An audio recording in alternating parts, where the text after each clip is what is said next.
8 mars, journée de célébration de la femme au Palais des Nations, siège de l'ONU à Genève. Elles sont de diverses nationalités exerçant dans divers domaines d'activité, mais mues par une seule passion, la promotion des droits de la femme.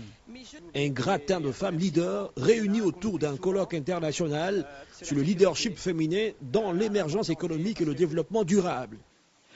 Nous sommes au Palais des Nations, au centre des droits de l'homme, avec la conscience que l'individu est bien au centre de l'économie et vice-versa.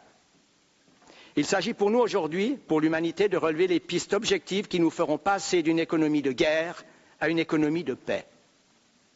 L'exercice démocratique nous oblige à trouver les possibles ensemble. C'est pour ça que nous sommes là. L'agenda 2030 pour le développement durable a donné une nouvelle impulsion à l'égalité et à l'autonomisation des femmes. L'égalité des genres est reconnue en tant que droit humain fondamental et facteur capital dans la réalisation de l'ensemble des 17 objectifs et 169 cibles.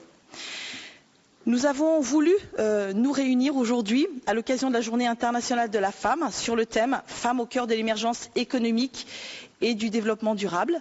Des femmes d'exception sont venues de différents pays. 25 pays sont représentés aujourd'hui pour décrypter ensemble les obstacles et enjeux, les mécanismes de réussite et les conditions favorables à l'innovation et à l'entrepreneuriat. Invitée à cette tribune internationale, l'ex-première dame ivoirienne a partagé son expérience d'engagement social. En m'invitant à ce colloque international, vous honorez non seulement ma modeste personne, mais aussi l'institution humanitaire, la Fondation Servir, que j'ai créée depuis 1996 au profit des personnes défavorisées et vulnérables.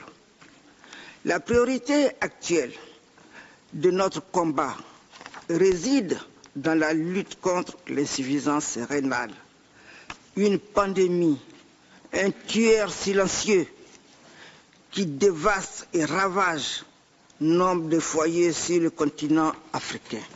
Marraine de l'AFIP, Africa Femmes Initiative Positive, association co-organisatrice du colloque, la directrice générale de NCA Group est revenue sur son parcours forgé à l'enclume de la détermination. Je me suis appuyée sur ce que je savais mieux faire, la finance, compter l'argent. En effet, je suis née à Blocos, un petit village du bord de la lagune Ébriée, et j'en suis fière, qui est aujourd'hui fondue dans la modernité de la capitale économique de Côte d'Ivoire.